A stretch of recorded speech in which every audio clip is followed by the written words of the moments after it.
Types of chemical bond. ठीक, देखा जाए, देखे तो हम लोग टाइप्स ऑफ केमिकल बॉन्ड पढ़ाए थे आपको पिछले क्लास में।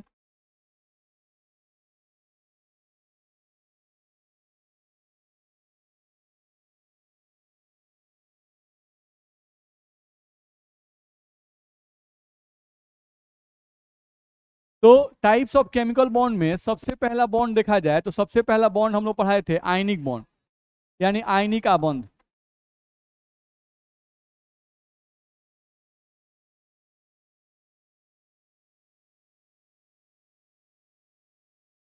ध्यान रखना है, आयनिक आबंध, जिसको इंग्लिश में लोग क्या कहते हैं, आयनिक बॉन्ड।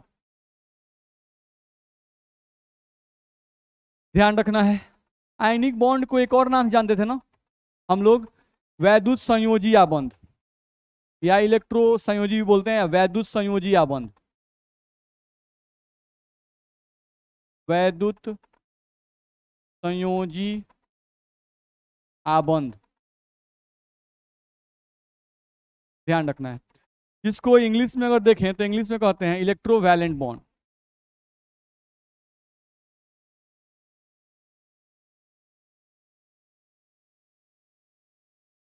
चलो, तो हम लोग का फर्स्ट बॉन्ड जो था वो था आयनिक बॉन्ड। चलो समझते हैं आयनिक बॉन्ड को थोड़ा सा। देखे तो जैसे आयनिक बॉन्ड में देखा जाए तो हम लोग को यहाँ पे फिर से हम लिख रहे हैं कि आयनिक बॉन्ड। तो आयनिक बॉन्ड का मतलब होता है कि वैसा बॉन्ड जो आयन से बना हो। नहीं, नाम से ही लग रहा है कि वैसा बॉन्ड, वैसा बॉन्ड जो आयंस के मिलने से बना हो।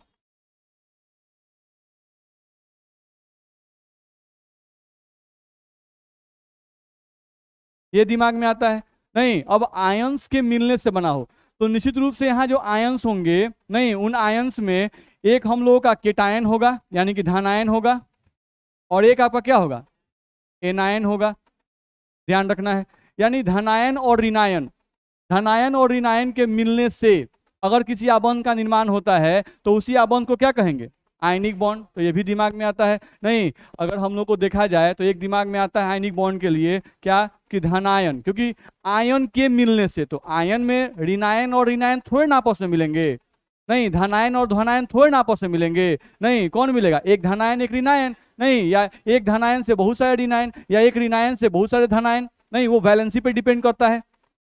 बस समझ आ रहा है? तो हम लोग को यहाँ से ध्यान दिया जाए तो हम लोग यहाँ से क्या बोल रहे हैं कि हम लोगों का धनायन तथा ऋणायन, धनायन तथा ऋणायन के बीच लगने वाले आकर्षण बल, लगने वाले से अच्छा लिखा जाए लगने वाला, देखा जाए यहां से हम लोग लिखे अगर तो लगने वाला, ठीक है, धनायन था ऋणायन के बीच लगने वाला आकर्षण बल, आकर्षण बल जो उन्हें एक साथ एक अणु के रूप में, जो उन्हें एक साथ एक अणु के रूप में बांध कर रखता है,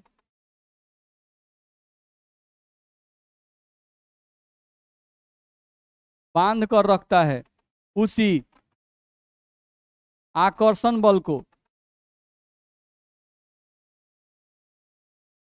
उसी आकर्षण बल को आयनिक आबंध कहते हैं।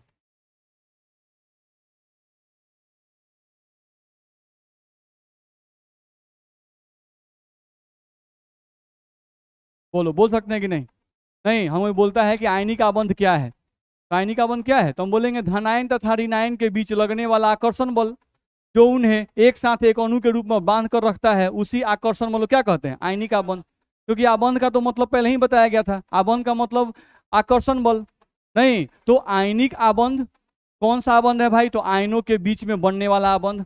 आयनों के बीच का बनने वाला आबंध, इसका मतलब जरूर इसमें धनायन रहा होगा और ऋणायन रहा होगा। नहीं, क्योंकि उन्हीं के बीच में आकर्षण बल लगता है। तो धनायन और ऋणायन के बीच में जो आकर्षण बल लगता है, जिस आकर्षण बल के कारण धनायन और ऋणायन एक साथ एक अणु के रूप में बंध कर रहते हैं, उसी आकर्षण बल को हम क्या कहते हैं? आयनिक आबंध। दिक्कत है इसमें? ठीक, चलो, तो ये बात तो समझ में हम लोग को आ गया। दूसरे पॉइंट पे आते हैं। देखो, तो हम लोगों को यहां से कहा गया आयनिक बॉन्ड, ठीक है, और आयनिक बॉन्ड जो है वो किसके किसके बीच में बनता है? केटायन नहीं और एनायन। ध्यान रखना है, केटायन को हिंदी में क्या कहते हैं?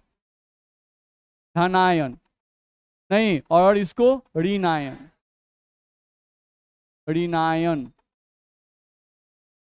ये ध्यान रखना है, ठीक है। तो आयनिक बॉन्ड जो है वो केटायन और एनायन के बीच में बनता है, ठीक। अब हम लोग देखें अगर, तो आवर्त सारणी में अगर कोई पूछा जाए, आवर्त सारणी में, तो आवर्त सारणी में धातु भी है और अधातु भी है, नहीं, धातु भी है और अधातु भी है। तो जनरली इलेक्ट्रॉन का त्याग कौन करता है, धातु की अधातु? धातु। तो जो इलेक्ट्रॉन का त्याग करता है वही ना धनायन बनाएगा जी? नहीं, तो यहाँ पर अगर देखा जाए तो धनायन का मतलब धातु समझ सकते हैं ना? नहीं, अच्छा, ऋणायन अधातु, यानी जो अधातु होते हैं वही इलेक्ट्रॉन ग्रहण करते हैं, तो जो इलेक्ट्रॉन ग्रहण करेगा वही ना ऋणायन होगा। तो आवर्त सारणी में इलेक्ट्रॉन ग्रहण करने का काम कौन करता है? अधातु करता है ना, और इलेक्ट्रॉन त्याग करने का काम कौन करता है? धातु। ध्यान रखना है। तो यहाँ से कंफर्म है कि जो आयनिक बॉन्ड होता है, बॉन्ड बनता है, वो धातु तथा अधातु के बीच बनता है। नहीं, तो यहाँ से एक कॉन्सेप्ट हम लोग को आया। नहीं, यहाँ से कहा गया कि आयनिक आबंध का निर्माण, आयनिक आबंध का निर्माण, आयनिक आबंध का निर्माण धातु तथा अधातु, आयनिक आबंध का निर्माण धातु तथा अधातु के बीच होता है। बोलो, दिक्कत है इसमें? तो कोई बोलता है कि आयनिक आबंध का निर्माण जो है वो तो समझ में आ गया कि आयन के बीच में होता है, धनायन और ऋणायन के बीच में होता है, ठीक है। तो धनायन कौन और ऋणायन कौन? तो धनायन कौन? धातु, और ऋणायन कौन? अधातु। नहीं, तो आयनिक आबंध का निर्माण जो है वो धातु तथा अधातु के बीच होता है। कभी भी आयनिक आबंध का निर्माण धातु धातु के बीच में नहीं होगा। धातु धातु के बीच जो बॉन्ड क्या होता है? धात्विक बॉन्ड, क्या कहते हैं उसे? धात्विक आबंध। नहीं, और कभी भी अधातु और अधातु के बीच में आयनिक बॉन्ड नहीं बनेगा, क्योंकि अधातु और अधातु के बीच में जब भी बॉन्ड बनेगा तो क्या बनेगा? सहसंयोजी। नहीं, वो सहसंयोजी आबंध बनता है। तो ये ध्यान रखना। तो आयनिक बॉन्ड किसके बीच में बनता है ये याद रखना जरूरी है, ठीक। चलो, दूसरे बात को थोड़ा सा ध्यान दो। अब यहां से सवाल उठता है कि आयनिक बॉन्ड धातु और अधातु के बीच में ही क्यों बनता है? नहीं, ये बोला जाता है, यहां से क्वेश्चन आता है कि आयनिक बॉन्ड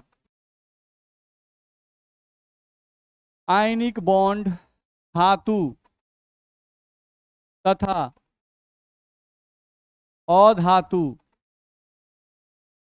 के बीच ही क्यों बनता है? सवाल ये आया, क्यों बनता है? ठीक है, आयनिक बॉन्ड जो है धातु था अधातु के बीच ही क्यों बनता है? सही बात है भाई। तो इसका आंसर क्या है?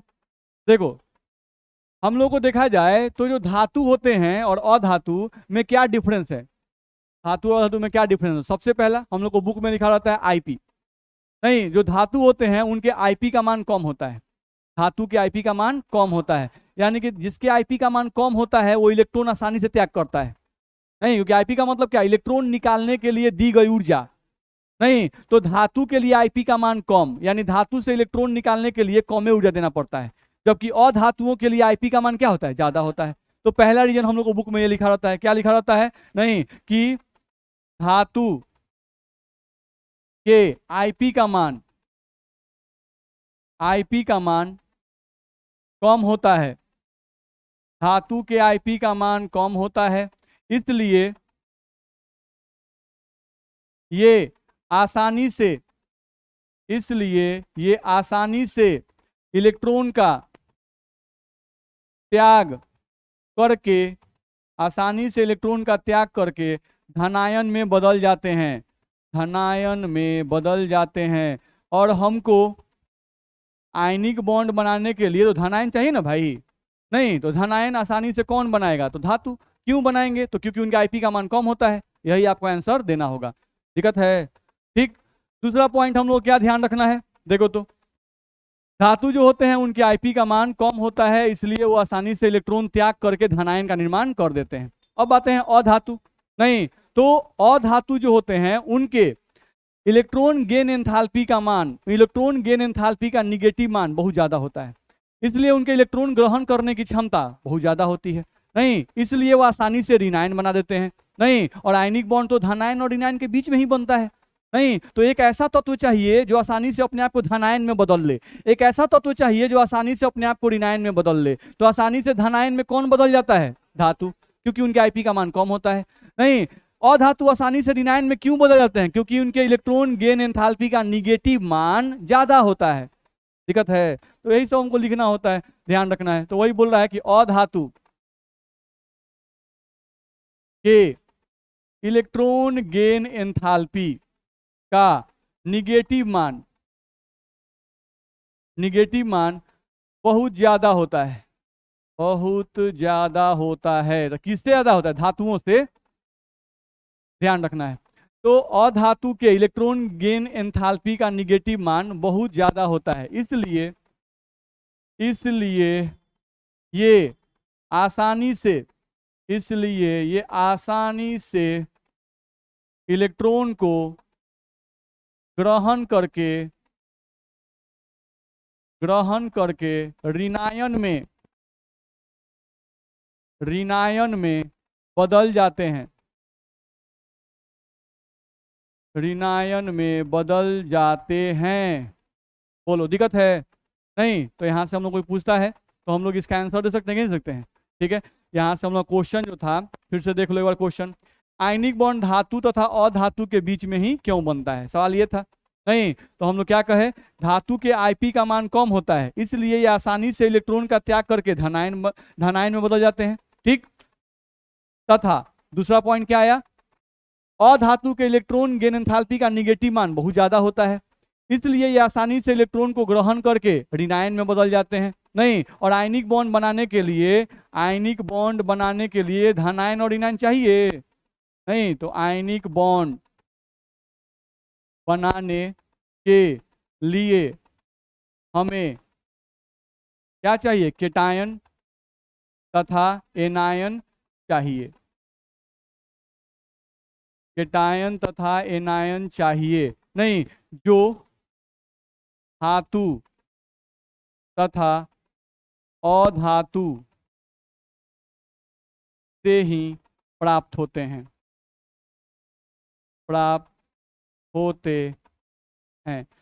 इसीलिए आयनिक बॉन्ड किससे बनता है? धातु तथा अधातु के बीच बनता है। इतना में दिक्कत है? चलो अगले पॉइंट पे आ जाओ। देखा जाए, हम लोगों को देखा जाए तो अगर हम लोग बोले तो पहले भी हम लोग बताए थे, जैसे आयनिक बॉन्ड बनाने की टेंडेंसी, नहीं, आयनिक बॉन्ड बनाने की टेंडेंसी जो है वो किस में ज्यादा होगी? नहीं, किस धातु, कौन सा धातु है जिसके आयनिक बॉन्ड बनाने की टेंडेंसी सबसे ज्यादा होगी? नहीं, तो निश्चित रूप से जिसके इलेक्ट्रॉन त्यागने की क्षमता सबसे ज्यादा होगी। नहीं, जो आसानी से इलेक्ट्रॉन को त्याग कर देगा उसके आयनिक बॉन्ड बनाने की क्षमता सबसे ज्यादा होगी। बात समझ में आ रहा है? तो हम लोग को ध्यान रखना है कि पूरे आवर्त सारणी में सीजियम जो है, नहीं, इसके आईपी का मान बहुत कम होता है, सीजियम के आईपी का मान बहुत कम होता है। बात समझ में आ रहा है? तो सीजियम जो है वो सबसे आसानी से आयनिक बॉन्ड बना लेता है। बात समझ में आ रहा है? सबसे आसानी से आयनिक बॉन्ड का फॉर्मेशन कर लेता है। ध्यान रखना है, कौन सा? धातु में। नहीं, अगर अधातु में बात करें, नहीं, तो अधातु में देखें अगर, तो क्लोरीन जो होता है उसके इलेक्ट्रॉन गेन एंथैल्पी का निगेटिव मान पूरे पीरियोडिक टेबल में सबसे ज्यादा होता है। नहीं, इसलिए क्लोरीन जो है वो हम लोगों का आसानी से आयनिक बॉन्ड का निर्माण कर सकता है। ठीक है, तो यहां से हम लोग को ध्यान रखना है क्या भाई, कि अगर कोई धातु में पूछता है तो धातुओं में सबसे आसानी से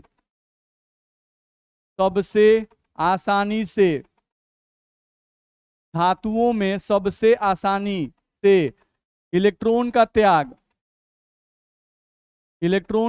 कौन करता है? सीजियम करता है। ध्यान रखना है, सबसे आसानी से धातुओं में सबसे आसानी से इलेक्ट्रॉन का त्याग सीजियम करता है, इसलिए इसलिए सीजियम सबसे आसानी से आयनिक बॉन्ड बनाएगा, सबसे आसानी से आयनिक बॉन्ड बनाएगा, आयनिक बॉन्ड बनाएगा। सीजियम सबसे आसानी से आयनिक बॉन्ड बनाएगा किसी अधातु के साथ, किसी अधातु के साथ। ये बात ध्यान रखना होगा, ये कहा गया।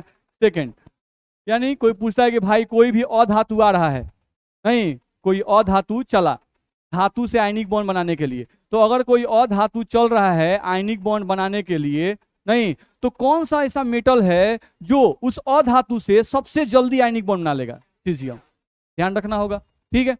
दूसरे पॉइंट पे है, अब आता है कि एक मेटल आया, नहीं, और वो जो मेटल है एक धातु आया, और वो जो धातु है वो अब जा रहा है किसके पास? अधातु के पास। तो कौन सा ऐसा अधातु है, नहीं, जो आसानी से इलेक्ट्रॉन ग्रहण करके, नहीं, हम लोग का क्या कहते हैं उसे आयनिक बॉन्ड बना लेगा? तो कौन होगा? क्लोरीन। तो ध्यान रखना है। तो यहां से हम लोग बोल सकते हैं कि अधातुओं में,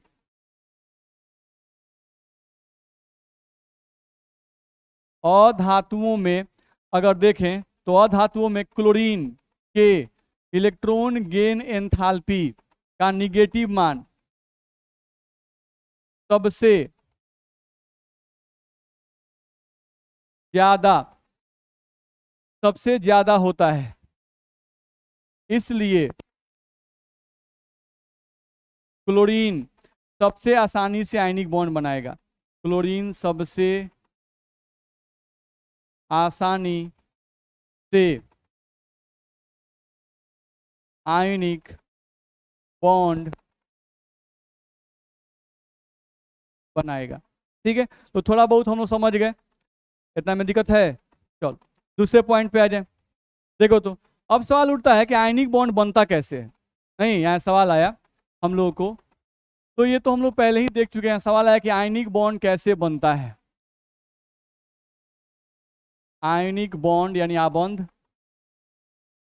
कैसे बनता है, ये सवाल आया। तो बड़ा आसान सा इसका आंसर हम लोग पहले से भी जानते हैं, नहीं, ध्यान रखना है।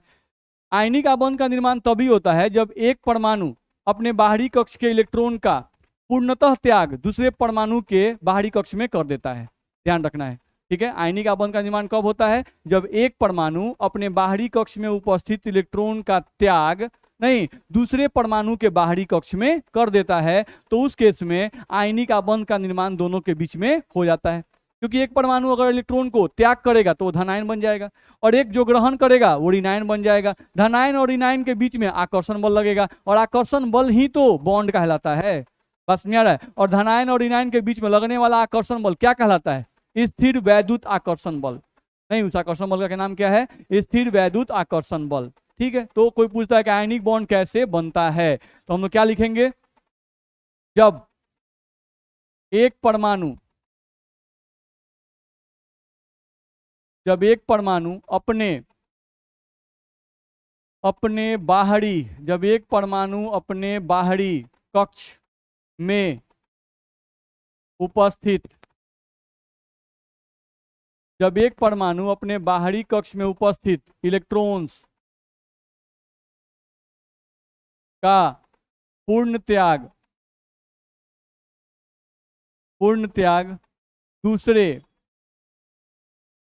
परमाणु के बाहरी कक्ष में करता है,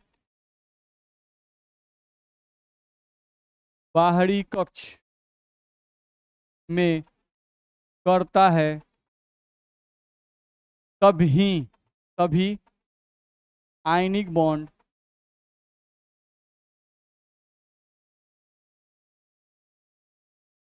बनता है। सिंपल है।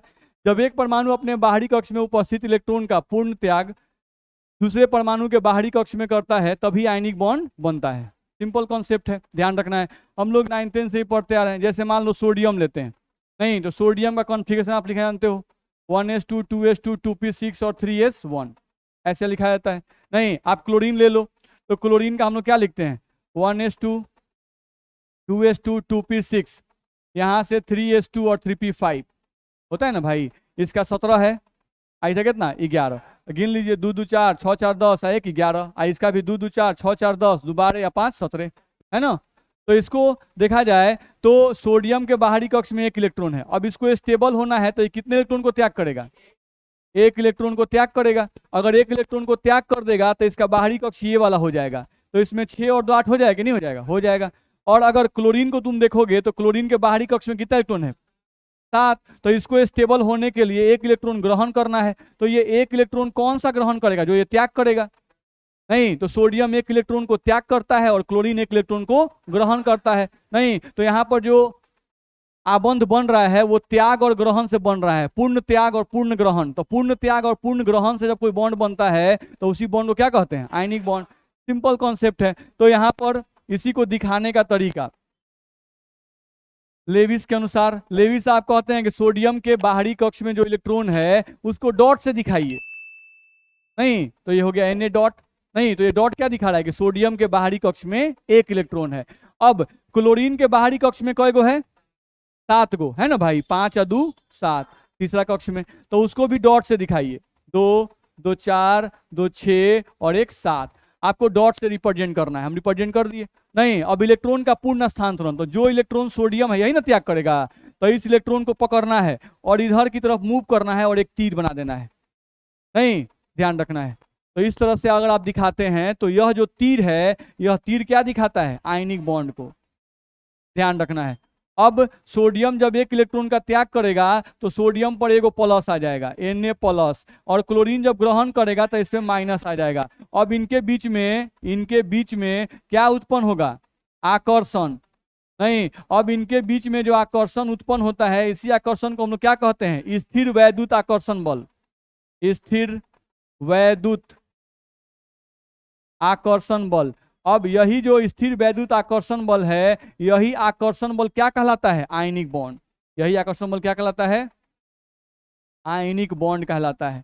बोलो दिक्कत है, नहीं। तो यहां से अगर हम देखें हम लोग तो Na+ और Cl- यही दोनों जो होगा आपस में चिपक जाएगा, और चिपकेगा तो बनाएगा Na+ और Cl- बनाएगा ना, नहीं। NaCl हम लिख देते, लेकिन NaCl लिखना सही थोड़ी ना है, लिखना क्या सही है, Na+ Cl-, बस में आ रहा है, क्योंकि Na+ में Cl- हटा हुआ है। हाँ, चूंकि एक प्लस एक माइनस है तो न्यूट्रल ये दिखाई देते हैं, उदासीन दिखाई देते हैं, लेकिन एक्चुअली तो उस सॉलिड में जो NaCl का ठोस है, कोई पूछे कि उसमें सोडियम किस अवस्था में उपस्थित है, तो Na+, और क्लोरीन किस अवस्था में, Cl- के रूप में उपस्थित है। ऐसा थोड़े है कि उदासीन सोडियम और उदासीन क्लोरीन आपस में सट गया है, ऐसा तो नहीं है, नहीं। तो अगर सही लिखा जाए तो ऐसे ही लिखना चाहिए, Na+ Cl-, नहीं। लेकिन लिखने के लिए क्योंकि न्यूट्रल फॉर्म है तो आप लिख देते हैं ऐसे NaCl। बोलिए दिक्कत है, तो ये हम लोग को ध्यान में रखना होगा। तो यहाँ से हम लोग क्या सीखे कि आयनिक बॉन्ड कैसे बनता है, नहीं। तो क्या बताए आप कि एक परमाणु के बाहरी कक्ष का इलेक्ट्रॉन, एक परमाणु के बाहरी कक्ष के इलेक्ट्रॉन जब दूसरे परमाणु के बाहरी कक्ष में पूर्णतः स्थानांतरित हो जाते हैं, नहीं, पूर्णतः चले जाते हैं, ध्यान रखना है, नहीं, तो उन परमाणुओं के बीच में आयनिक आबंध का निर्माण हो जाता है। क्योंकि पूर्ण स्थानांतरण के कारण एक परमाणु धनायन में बदल जाता है, एक परमाणु ऋणायन के में बदल जाता है, धनायन और ऋणायन के बीच में एक आकर्षण बल लगता है और उसी आकर्षण बल को आयनिक बॉन्ड कहते हैं। बोलो दिक्कत है, तो बोल सकते हो आप। चलो, तो इस तरह से आयनिक बॉन्ड बना सकते हैं कि नहीं बना सकते हैं, बना सकते हैं हम लोग आसानी से, नहीं। तो कुछ एग्जाम्पल भी आप देख सकते हो, जैसे मान लो कोई दे दिया कैल्शियम ऑक्साइड, नहीं, हम बोल दिया कैल्शियम ऑक्साइड में आयनिक बॉन्ड बना के दिखाओ, तो दिखा देते हैं हम लोग कैल्शियम। अब कैल्शियम के बाहरी कक्ष में कितने इलेक्ट्रॉन, 2 इलेक्ट्रॉन, 2 इलेक्ट्रॉन होते हैं। आप कैल्शियम का अगर लिखोगे एटॉमिक नंबर तो 20, ऐसा कॉन्फ़िगरेशन लिखो तो 1s2 2s2 2p6 3s2 3p6 और 4s2, यही ना होता है।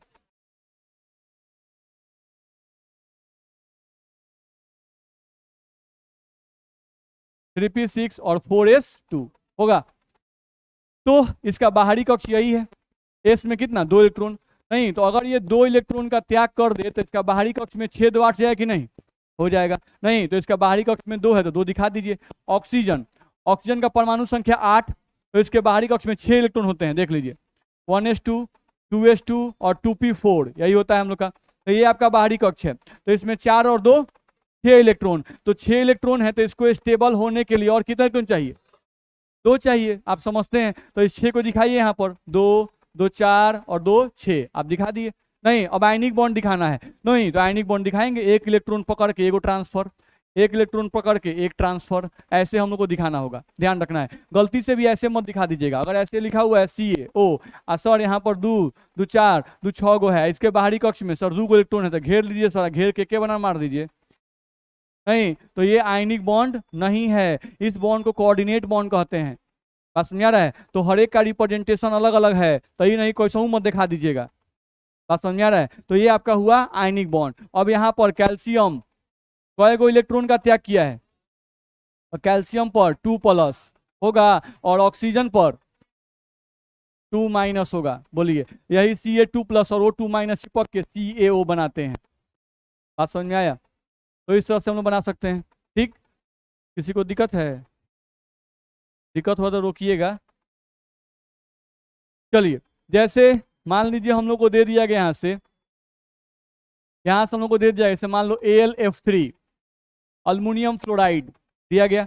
नहीं तो हम जानते हैं अल्मुनियम के बारे में, अगर अल्मुनियम का एटॉमिक नंबर देखें तो कितना 13, कॉन्फ़िगरेशन लिखें अगर तो 1s2 2s2 2p6 3s2 और 3p1, यही होता है ना? ठीक है क्या? नहीं, अगर हम लोग फ्लोरीन का लिखे तो फ्लोरीन का एटॉमिक नंबर 9, कॉन्फ़िगरेशन लिखे तो 1s2 2s2 और 2p5, दिखाई दे रहा है? यही ना होता है। चलो, तो फ्लोरीन के बाहरी कक्ष में कितने इलेक्ट्रॉन है? 5 और 2 7, इसके बाहरी कक्ष में 7 इलेक्ट्रॉन हैं, तो इसको कई गो चाहिए? और एक और चाहिए, एक फ्लोरीन को एक और इलेक्ट्रॉन चाहिए। चलो, इसके बाहरी कक्ष में देखो, 2 और 1 3, इसके बाहरी कक्ष में कितने इलेक्ट्रॉन है?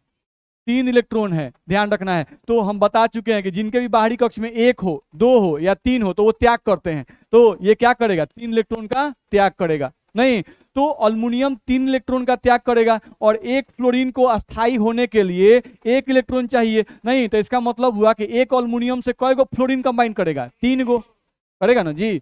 नहीं तो उसी को दिखाना है। चलो, यहाँ हम ले लिए Al, नहीं इसका एगो इलेक्ट्रॉन दिखा दिए, एगो इलेक्ट्रॉन दिखा दिए, एगो इलेक्ट्रॉन दिखा दिए, अगल बगल में फ्लोरीन साहब को सटा दिए। ये हो गए हमारे फ्लोरीन साहब, इनके 7 इलेक्ट्रॉन को दिखाओ डॉट से। लेवी साहब कहते हैं कि आउटर मोस्ट ऑर्बिट के इलेक्ट्रॉन को डॉट से दिखा देना है। नहीं, इसके पास भी 7 है, 2 2 4 2 6 और 1 7, इसके पास भी हम लोग का 2 2 4 2 6 और 1 7 अरेंज कर दिए। नहीं, अब अल्मुनियम 1 इलेक्ट्रॉन इसको देगा ताकि ये अस्थाई हो जाए, 1 इलेक्ट्रॉन इसको देगा ताकि अस्थाई हो जाए, 1 इलेक्ट्रॉन इसको देगा ताकि अस्थाई हो जाए। नहीं, अब अगर 3 इलेक्ट्रॉन अल्मुनियम दिया तो अल्मुनियम पर कितना प्लस आ जाएगा? 3+, जितना इलेक्ट्रॉन देगा उतने प्लस आएगा। नहीं, इस फ्लोरीन को, ये फ्लोरीन एगो इलेक्ट्रॉन ग्रहण किया तो F-, इधर वाला फ्लोरीन 1 इलेक्ट्रॉन ग्रहण किया तो F-, इधर वाला एगो ग्रहण किया तो F-। नहीं, अभी सब जाके सट जाएगा? नहीं सट जाएगा। तो क्या बन जाएगा? इन्हीं सभी से सटने से क्या बनता है?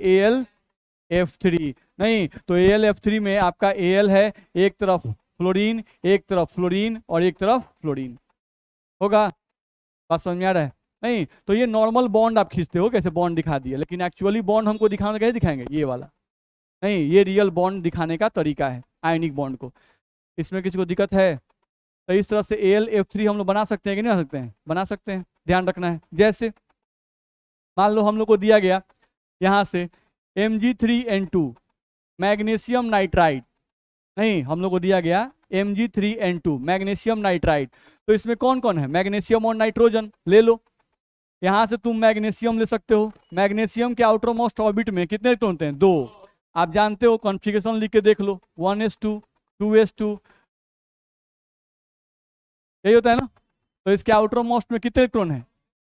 2 इलेक्ट्रॉन है। नाइट्रोजन एटॉमिक नंबर 7, कॉन्फ़िगरेशन लिखो 1s2 2s2 2p3, तो इसके आउटर मोस्ट में कितने इलेक्ट्रॉन है? 5 इलेक्ट्रॉन है, ध्यान रखना है। अब देखो, मैग्नीशियम के आउटर मोस्ट में 2 इलेक्ट्रॉन है, तो ये क्या करेगा? लॉस की गेन? लॉस। इसके पास 5 है तो क्या करेगा? गेन करेगा। अच्छा, नाइट्रोजन को स्टेबल होने के लिए कितना इलेक्ट्रॉन गेन करना पड़ेगा? 3 इलेक्ट्रॉन गेन करना पड़ेगा, तब जाके इसका ऑक्टेट कंप्लीट होगा। होगा कि नहीं होगा?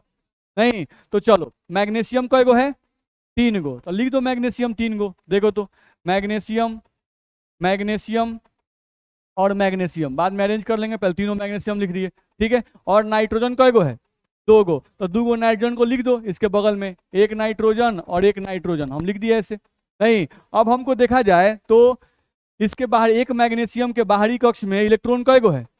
दो गो। तो इलेक्ट्रॉन को कैसे दिखाना है? डॉट से। इलेक्ट्रॉन को कैसे दिखाना है? डॉट से। तो एक वो मैग्नीशियम के पास दो इलेक्ट्रॉन, दो इलेक्ट्रॉन, दो इलेक्ट्रॉन डाल दिए। नाइट्रोजन के पास, एक नाइट्रोजन के पास कितना इलेक्ट्रॉन होता है? 5 की 3, 3 5। नहीं, बहुत 3 बोला इसलिए हमको भी 3 बोलना पड़ा। हम बोले 5, हम बोले कितना, तले को बोला 3, कुछ बोला 5। गधा सब 5 गो इलेक्ट्रॉन बाहरी कक्ष में होता है, 3 गो चाहिए। ये सब बुझा रहा है ना? देखिएगा, बड़ी आंधी तूफान चलता है। ये जो पढ़ाई है ना, ये बहुत बड़ा तूफान है। बस मेरा है, ऐसे लड़ने में ना बहुत ताकत चाहिए। बस समझ में आ रहा है? उधिया मत जाइएगा। बहुत बच्चा होता है एकदम उधिया रहा है कि नौका ने का चल रहा है, जिन्हें उसको मन किया उसको उधिया रहा है। बस मेरा कुछ बच्चा है कि अपना पैर जमाए हुए है, अपने आप को भारी कर रहा है और अब लड़ते हुए चल रहा है। बात समझ में आ रहा है? तो अपने आप को भारी बनाना है, तो भारी कैसे बनेगा? कॉन्सेप्ट डालते जाएंगे, डालते जाएंगे, सीखते जाएंगे, सीखते जाएंगे, अपने उस आंधी में आप दबते चल जाएगा, स्ट्रांग होते चल जाइएगा। नहीं, तो बहुत बच्चा है कि तनी मनी हवा है तो उड़िया गया है, कहीं नहीं कहने कॉन्सेप्ट उड़िया रहा है, कहने कहने कहने कहने करते करते साल भर एग्जाम के समय आ गए। नहीं, आप पेपरों में उड़ियाइए रहे, कहीं ना का है। समझ में आ रहा है? जब बातें आपको समझ में आए यानी आपकी पैर जमे हुए हैं। नहीं, और आपको बातें अगर समझ में नहीं आती हैं, इसका मतलब आप क्या कर रहे हैं? उड़िया रहे हैं। ठीक है, यहाँ आई तो नाइट्रोजन के बाहरी कक्ष में 2 2 4 आएगो 5, 2 2 4 आएगो 5। ध्यान रखना है। अब इस नाइट्रोजन को स्टेबल होने के लिए कय गो चाहिए? 3 गो। तो 3 गो दीजिए इसको, 1 2 3। तो इसको 3 गो पूरा हो गया। ध्यान रखना है, अब इसका 3 पूरा कीजिए।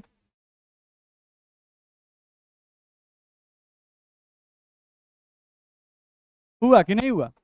हो गया। ये मैग्नीशियम 2 इलेक्ट्रॉन का त्याग किया है, कौन सी में बदलेगा? ये वाला, ये वाला Mg2+। अच्छा, नाइट्रोजन कितना गेन किया? N3 minus, N3 minus. नहीं होगा, देख लीजिए, प्लस गिन लीजिए, 2 2 4 2 6, और माइनस गिन लीजिए, 3 3 6। प्लस माइनस बराबर नहीं है, ध्यान रखना है। नहीं तो इन्हीं को हम फॉर्मूला फॉर्म में लिखें तो क्या होगा? Mg3N2। नहीं, मन कर इसको सजा के लिखते हैं ऐसे, मन किया कि सजा के लिखे तो ऐसे लिखते हो, देख लो जैसे थोड़ा अरेंजमेंट ठीक लगे। मैग्नीशियम कय गो है? 3 गो। तो 3 गो मैग्नीशियम डाल दो ऐसे। और नाइट्रोजन कय गो है? तो बीच में डालो, डाल दिए। ठीक है, चलो, पहिल का मैग्नीशियम कय गो बॉन्ड? 2 गो। दूसर का मैग्नीशियम कय गो बॉन्ड? चलो, फिर ये वाला मैग्नीशियम इसके साथ कितना बॉन्ड? सॉरी, ये वाला मैग्नीशियम इसके साथ 1 बॉन्ड, और ये वाला बन गया। इसी को अरेंज करके कैसे भी सकते हैं, बस में आ रहा है। ठीक है, तो इस तरह से आप लिख सकते हो। आयनिक बॉन्ड में मेरे हिसाब से कोई दिक्कत आपको नहीं हो रही होगी। है, ये तो फॉर्मूला दिया हुआ है ना, इसका बोला कि इसका आयनिक बॉन्ड का फॉर्मेशन दिखाइए, तो आपको ऐसे दिखाना पड़ेगा। है, क्या चीज बनाना हो तो नहीं समझ रहे हैं क्वेश्चन?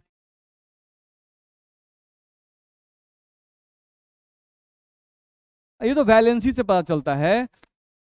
जैसे मैग्नीशियम और नाइट्रोजन ले लिए तो फॉर्मूला क्या बनेगा? वो तो इसकी वैलेंसी, इसका वैलेंसी कितना होता है? 2, और इसका वैलेंसी 3 होता है ना जी। हम बताए थे पिछले क्लास में कि कोई भी आइटम जितने इलेक्ट्रॉन का त्याग करता है वही उसका वैलेंसी होता है, और कोई भी आइटम जितने इलेक्ट्रॉन को ग्रहण करता है वही उसका वैलेंसी होता है। तो मैग्नीशियम स्टेबल होने के लिए 2 इलेक्ट्रॉन को त्याग करता है तो वही उसका वैलेंसी है। नाइट्रोजन स्टेबल होने के लिए 3 इलेक्ट्रॉन को ग्रहण करता है तो वही उसकी वैलेंसी है। वैलेंसी उसके ऊपर माथा पर लिख दीजिए। नहीं, अब फॉर्मूला बनाने के लिए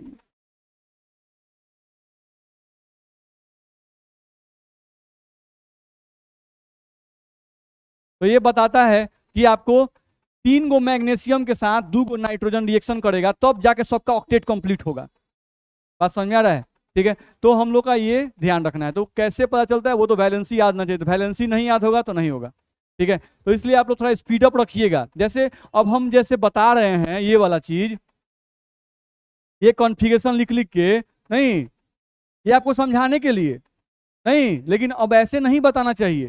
सीधे कैल्शियम में, मैग्नीशियम के आउटर मोस्ट में 2 इलेक्ट्रॉन, नाइट्रोजन में 5 इलेक्ट्रॉन, डॉट से अरेंज किए, ट्रांसफर किए, देखो ऑक्टेट कंप्लीट हो गया। तो आपको वैलेंस इलेक्ट्रॉन जो है ना फास्टली याद चाहिए। ठीक है, अब हम किसी का पूछें जब अगले क्लास में, नहीं तो मुंह मत बनाए रखिएगा जैसे अभी बनाए हुए हैं आप लोग, बस में आ रहा है, थोड़ा खुश रहिएगा। ठीक है, और वैलेंस इलेक्ट्रॉन जो है याद करके आएंगे आप लोग। ठीक है, वैलेंस इलेक्ट्रॉन आपको याद ना चाहिए, ज्यादा का नहीं बोले, बस 1 से 20 तक का पहले याद कीजिए।